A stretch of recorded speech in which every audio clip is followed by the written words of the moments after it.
자, 근데 문제는 뭐냐면 지금 한국 사학계에 이게 아까 이야기했죠. 왜 동북공정에 손을 못 대느냐. 바로 아까 말씀드렸죠. 조선 총독부의 한국 사하고 똑같기 때문에. 100년 전에 어떻습니까? 100년 전에 조선 총독부에서 가르친 역사가 여러분들 지금 학교에서 배운 역사책입니다. 요걸 최근에 공개를 하니까 국민들이 안 믿을래요. 왜? 아이, 우리는 일본이 이제 조선사 편수에 만들어가지고 그때 조선사 왜곡했겠지. 이렇게 대충 알고 있었는데 그게 아니라 일본이 너무너무 무서운 게 뭐냐면 1920년부터 조선 사람들을 자기들이 만든 국사를 교육을 시킵니다. 이게 무서운 거예요. 지금까지 안 알려진 정보입니다. 자, 그걸 여러분들 말씀드리면, 자, 간단하게 브리핑 해드리면 1910년 조선 총독부에서 우리나라를 바로 묶고 나서 어떻습니까? 조선 총독부 간부가 나오는데 뭐느냐. 자, 대한제국때, 이게 조선 총독부에서 자기들이 만든 역사책을 내기 이전에 나온 대한제국때 나온 국사책을 전부 다 수거하는 내용이 배포 금지가 떨어지면서 압수 목록으로 나옵니다. 조선 총독부 간부에. 그게 1910년 11월 자료예요. 그러면서 이 책이 다 빠져나가, 쉽게 말하면 일본에서 다 거두들입니다. 근데 문제는 뭐냐? 이러면서 어때요? 그때 그 내용을 봤던 페퍼 기자가 뭐냐? 아예 조선의 역사책은 완전히 가지고만 있어도 범죄가 된다는 정도로 어떻습니까? 다 압수수색해가 다 뺏어갔다는 겁니다. 근데 최근에 우리나라 젊은 학자들이 나서가지고 일제가 우리나라 책을 뺏어간 적이 없다고 또 옹호하는 놈이 또 나오네. 이거는, 하여튼 이게 나라가 이상하게 돼 보면요. 홍인간을 삭제하자는 국회의원이 등장하는 반면에 어떤 젊은 이제 교수들, 박사들은 나서가지고 일제가 우리나라 역사책을 뺏어간 적이 없다. 아, 기자가 뺏어가고 보고 써놨는데 기사를. 1920년 책, 이렇게 자료를 남겨놨는데 요거까지 부정해. 아, 일본은 우리나라 역사책을 뺏어간 적이 없다고. 이거는 제야사학자 하는 놈들이라든지 유사사가 하는 놈들이 그리 주장한다고. 요렇게 또 개뿔 소리 해놨네, 보니까 이게. 예? 이런 식으로 온라인에 글을 써놨어요, 보면요. 여러분 오늘 보셨죠? 퍼피 기자가 한국의 역사는 절대로 언급이라는 거 아예 기사로 다 남겨놨습니다, 그때. 다 뺏어갔다는 거. 전부 다 불태워 쏘겠다고 나오죠. 다 이 기사까지 남아 있습니다. 자, 이러면서 여러분들. 오늘 여러분들 보너스까지 이제 참 여기까지 온다고 제가 특별히 쓰는 게 1915년 조선 고족도부입니다. 이게 무엇인지 아시죠? 자, 이게 무슨 거 보시죠? 일본이 우리나라를 먹고 나서 5년 만에 뭘 만들어내느냐? 우리나라 고조선, 고구려 백제 관련된 벌써 유물을 다 발굴하면서 어떻습니까? 사진을 찍어가지고 도부를 만들어내요. 이게 뭐냐? 말 그대로 먹자마자 어떻습니까? 자기들이 만든 역사책을 만들어내는 게 도부를. 이게 15년 만에, 10년에 우리나라 강제 잡아먹고 나서 15년에 어떻습니까? 갑자기 조선 고죽도부가 나오는데 여기 제일 먼저 등장하는 게 뭐냐? 평양 낙랑군입니다. 여러분들. 자, 여기 보시죠. 낙랑군이 등장하죠. 여러분들 원문입니다. 지금 보시는 게 원문입니다. 자, 제1권에 뭐냐? 낙랑군 및 대방군이 나옵니다. 대방군. 여러분들 낙랑군과 대방군 열심히 학교에서 또 배웠잖아요. 평양에 낙랑군이 있고 그 밑에 대방군이 있다 나옵니다. 여러분들. 역사책 열심히 배웠죠? 그런데 이거는 제가 이런 강의는 지금 보면 시간만 나가는데 중국의 문헌을 제가 말씀드리겠습니다. 중국의 문헌에 말하면 낙랑군과 대방군의 거리는 어떻습니까? 어디서 나온지 압니까? 중국 문헌을 보면요. 낙랑과 대방에서 일본의 외에 여왕을 만나러 갈 때 약 12,000리를 간다는 기록이 나와요. 그러면서 낙랑 대방이 어디 있느냐? 요동에 있다는 기록이 자치 통감에 나옵니다. 근데 우리나라 학자들은 절대로 그 내용 언급 안 합니다. 어디에? 낙랑 대방이 전부 다 어디 있다? 요동에 있었던 게 아니라 어디 있다? 지금 평양에 있다고 여러분들 열심히 배웠잖아요. 자, 그래서 일본도 그게 마찬가지 어떻습니까? 이렇게 1915년 자료를 만들어내는데, 자, 그러면서 그 다음 1920년 갑자기 어떻습니까? 우리 조선 사람 어린이들부터 자기들이 만든 역사책을 교육을 시키기 시작합니다. 자, 지금부터 이제 여러분들 100년이 됐습니다. 오늘 제가 결론적으로 말씀드릴 거. 우리가 배우고 있는, 지금 대한민국 국민이 배우고 있는 역사책은 1920년 이 책의 틀을 벗어나지를 않고 있습니다. 제가 이 강의를 하니까, 유튜브에 하니까 어떤 분이 그래요. 선생님, 너무한 거 아닙니까? 지금 역사학자들이 그렇게 광복후에도 열심히 연구해가지고 지금 한국사 정립해놓고 있는데, 선생님 너무 많이 강하게 까는데요. 너무 까지 마십시오. 저한테 댓글을 요리 달았어요. 그래서 제가 그랬죠. 제가 올려놓은 자료, 이 자료를 반드시 보십시오. 그러면 그 뒤로 아무도 말 안 합니다. 왜? 본 사람마다 전부 다 분노를 해요. 여러분들, 이거요, 저 혼자 가진 거 아닙니다. 한국사 데이터베이스 들어가가지고, 우리 역사 넷에 들어가가지고, 일제시대 때 말 그대로 교과서를 검색하면 이 내용이 그대로 다 뜹니다. 그럼 여러분들 눈으로 뭘 확인할 수 있느냐? 여러분들이 배웠던 국사책하고 1920년 조선 총독부에서 가린 역사책이 틀린 점을 찾아보십시오. 틀린 거 없습니다. 똑같습니다. 당문부터 지거에 들어오고, 아까 이야기했던 앞에 동북공정 이야기, 중국 동북공정요, 100% 조선 총독부 내용 이 책에 나옵니다. 위나라 영토, 진나라 영토 요 책에 나옵니다. 낙랑군 영토요, 사백 요 책에 나옵니다. 그렇게 교육을 하라고 교육령이 떨어져 있습니다. 이 안에. 요 책을 우리나라 국사학계 선생님들이 아무도 지금 말을 안 하랍니다. 언급을 안 할래요. 왜? 요거 들어내면 발칵 뒤집힙니다. 아까 제가 말씀드린 것처럼 우리나라 한국사요, 연구된 거 제가 깨놓고 그분들 참 불쾌할지 모르겠는데 연구 길라 말씀드리면 연구한 거 없습니다. 요 책에 맞게끔 역사책을 지금까지 만들어 왔습니다. 요 책을 벗어나질 않았어요. 여기에 맞게끔 계속 연구라는 이름하에 계속 왔습니다.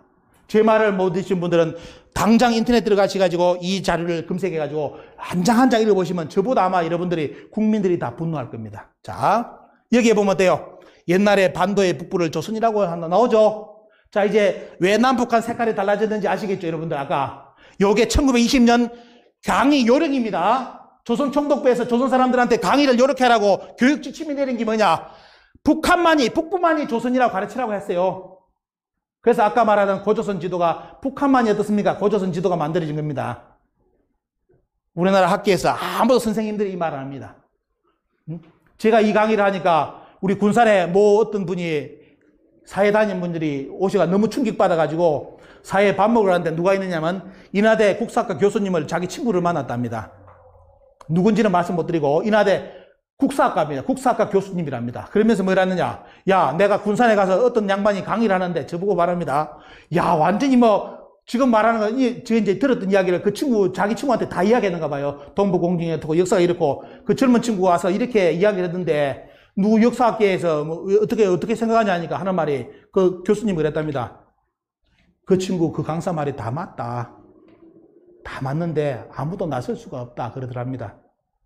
그게 정답이라 보거든요. 국사학과 선생님이, 교수님이 그러더라고요. 제 강의 여러분들 오늘 이것도 혹시 유튜브 보는 분, 저 또 유사사학이라고 까는 인간들이 있을 겁니다. 제가 말씀드리는데 국사학과 교수님이 이 강의를 듣고 내용을 듣고 인정했어요.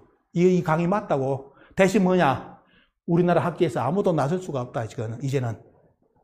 이걸 그 친구가 듣고 확인했다고 이야기를 제가 며칠 전에 군산 갔을 때 이야기를 들었습니다. 이까지 말씀드리겠습니다. 자, 이렇게 조선 총독부에서 어때요? 자, 한나라 420년간 식민지대 했죠. 그 다음에 뭐 나옵니까? 여기 보시면 그대로 쭉 나오죠. 이게 조선, 이게 100년 전에 가르친 역사책이었대. 여러분들 역사책에 그대로 지금까지 우리 가르친 내용이 그대로 다 나옵니다. 조선 총독부 교과서에. 교육 지침으로 그대로 나옵니다. 자, 이래 나와 있고, 이것을 대중화시킨 책이 조선사 강절해가 1923년, 24년 자료에 뭐가 나오느냐. 자, 여러분들, 지금 동북공정이 100년 만에 일어난데, 자, 보여드리겠습니다. 자, 지금 동북공정하고 일본이 어떤 움직임을 보인댔죠? 중국은 동북공정을 해가지고 북한이 자기들 영토라 주장하고 있죠, 이제. 그러면서 일본은 임나일본부 불씨를 삼기가지고 어떻습니까? 그럼 한반도 남쪽은 이제 임나일본부, 가야는 임나이기 때문에 임나일본부가 있었다는 논리를 지금 이제 서서히 세우고 있잖아요. 자, 100년 전에 그 책을 보여드리겠습니다. 조선 총독부 대중화시킨 책에, 자, 여기 보시죠. 뭐라 써놨습니까? 북한은 누구의 영토요? 한국 고대사에 북한은 누구의 영토? 진화의 영토. 남쪽은 누구의 영토? 일본의 영토라 써놨죠. 100년 후에 지금 그대로 일어나고 있습니다. 그대로. 이 책요, 제가 이거 헌책집에 디지가 사가지고 원문 여러분들 카페가 보여드리는 겁니다. 책 구할 수가 없어요. 직접 사야 됩니다. 디지가 사야 됩니다. 자, 이렇게 나오죠. 자, 이렇게 이제 여러분들 빨리 이제 정리를 해야 되니까. 그러니까 어떻습니까, 이제? 여러분들 그때 우리나라 역사가 얼마나 탄압했다는 거 보여드리겠습니다. 일본이 1930년 자료 보면 우리나라 3일이라든지 배달 간판 자체를 못 달게 했습니다. 자, 우리 민족이 배달의 민족 앱을 많이 깔고 오늘부터 뭡니까? 배달의 민족 오토바이 속도가 제한이 없든지 누구나 탈 수 있다고 법이 나왔답니다. 이제 무조건 다 이제 타고 다닐 수 있다고 법이 이제 나왔어요. 배달의 민족 오토바이 다 허가됐습니다. 근데 문제는 뭐냐? 배달이 어디서 나왔는지를 몰라, 우리 국민들이. 왜 없어졌을까요? 자, 1930년에 일본이 우리나라 배달이라는 용어를 쓰지 못하게 만들었습니다. 자, 이 자료 여러분들, 이런 자료 안 나옵니다. 다 이제 처음 조선 총독부 자료를 보여드리는 겁니다. 자, 그러면서 뭐가 나오죠? 소년형 자료에서는 뭐까지 삭제를 시키느냐? 조선 역사의 위대성에 관련된 내용인데, 배달, 환웅입니다. 배달, 환웅, 4천년 역사, 무궁화를 금지로 해가지고 이 내용 들어간 거 전부 다 출판 삭제입니다. 그것이 민정자료요 1928년입니다. 그래서 그때 뭐냐 그 시대 때 책에 배달이라는 용어가 들어갔든지 환웅이 들어갔든지 4,000년이라는 역사가 표기됐든지 어때요? 무궁화라는 기록이 들어가 있으면 어땠습니까? 이 책은 출판을 못합니다. 여러분들 이 자료 보여드립니다. 이거 조선총독부 자료입니다. 여러분들. 자, 이렇게 하면서 우리는 짧은 시간 내에 배달을 잃어버렸습니다. 지금은 당군도 잊어버렸죠. 이제 당군도 신하고 이렇게 이제 잊어가는 시간대입니다. 그리고 이제 우리나라 역사가 만주까지 갔다는 그런 책이 나오니까 또 출판 금지를 때려버립니다. 우리나라 역사는 때 절대로 만주를 못 넘게 만들었어요. 조선총독부에서. 그래서 그걸 일명 뭐랍니까? 반도사관입니다. 반도사관. 한국은 뭐다? 수천 년 동안 반도를 벗어난 적이 없다. 그럼 반도 밖에서는 들어왔느냐? 들어왔습니다. 근데 이게 이제 지금 우리나라 학계에서 이제 골치 아픈 겁니다, 여러분들. 오늘도 시간 되면 제가 이 김포 쪽에 고인돌을 촬영을 좀 하고 와야 되는데 시간이 안 될 것 같아요. 여러분들, 고인돌은 우리나라에 대부분 있는 걸 알고 있죠? 다 우리나라, 전 세계의 거의 대부분의 고인돌이 우리나라에 다 있습니다. 그렇다고 띄엄띄엄인 게 아니라 고인돌이 길이 다 있어요. 고인돌 길이 있습니다. 근데 문제는 뭐냐? 우리나라의 정선에 제가 이제 한 달 전에 정선에 강의를 왔습니다. 정선 아우라지 아시죠? 지금 다리 만들어 놓은데 거기에 고인돌이 발굴이 됐는데 고인돌 밑에 누가 나온지 아십니까? 사람 뼈가 나왔어요. 어느 나라 사람? 물론 정선 사람이면 되겠죠. 정선 사람. 그죠? 지금 사람 정선 사람이면 되겠죠. 유럽 사람이 나왔습니다. 정선에서. 제천, 충북 제천에 거기 고인돌 발굴됐습니다. 사람 뼈가 그대로 나왔습니다. 또 들어갔습니다. DNA 들어갔습니다. 어느 나라 사람요? 거기도 유럽 사람입니다. 지금 부산에 비행장 들어선다는 가덕도 거기 신석기 사람이 나왔습니다. 토기를 안고 있었습니다. 토기를. 그래서 그 양반 인구라고 DNA 들어갔습니다. 어느 나라 사람요? 지금 부산 갈매기 부산 사람? 아닌 독일 사람입니다. 언제? 7,000년 전. 이제 여러분들 역사의 상식을 왜 깨야 되는지 아시겠죠? 왜 조선총독부에서 한국 역사를 반도사관에 묶으려는지 아시겠죠? 고구려 백제 신라 가야 시대요. 무덤 가보십시오. 왕릉 무덤에 신하들을 세하는데 외국 사람이 서 있습니다. 아마 보셨을 겁니다. 외국 신하가 서 있어요. 우리가 지금 조선 일본에서 가르친 역사 속에서는 도저히 해석이 안 됩니다. 왜 유럽인이 누워있는지도 몰라요. 근데 정선에 가보니까 벌써 간판이 바뀌었어. 정선 아우라지의 간판이 뭐냐? 수천 년 전에 여기 유럽인이 왔다. 일이 됐어, 이렇게. 그 산골짜기까지 어떻게 유럽인이 왔냐, 이거예요, 보면. 여러분, 이런 거 안 이게 왜 이런 역사를 보려면 어떻습니까? 지금 일본이 만든, 지금 우리나라 사기에서 가르치는 반도사관을 깨버려야 됩니다. 벌써 고구려 백제 신라 가야 고조선 전에 때 벌써 전 세계가 뭐다? 서로 소통했다 이겁니다. 이동하면서 문화를, 특히 고인돌은 무덤의 형식이기 때문에 어떻습니까? 이 고인돌 무덤을 만드는 족속들이 돼요. 전 세계를 이동하면서 다 고인돌 다 만들어 놨습니다. 어디까지요? 제가 고인돌 강의를 한 18부작인가 전 세계 고인돌을 조사를 해가지고 유튜브 만들었는데 가장 많이 충격받는 부분이 저 우리나라 교회 다니는 분들이 많이 충격받더라고요. 왜? 이스라엘하고 요르단. 자, 거기는 선민의식이 강하잖아요. 여러분들 이스라엘 요르단하고 가보시면 뭐가 있는지 압니까? 고인돌이 쫙 깔렸습니다. 한국의 고인돌, 똑같은 고인돌이 쫙 깔려 있어요. 그리고 한국인들이 가지고 있는 헬리코박터균, 그것을 그 중동 사람들 중에 제일 많이 가지고 있는 족속이 이스라엘 사람들입니다. 한국인이 가지고 있는 헬리코박터균, 그건 논문으로 나왔습니다.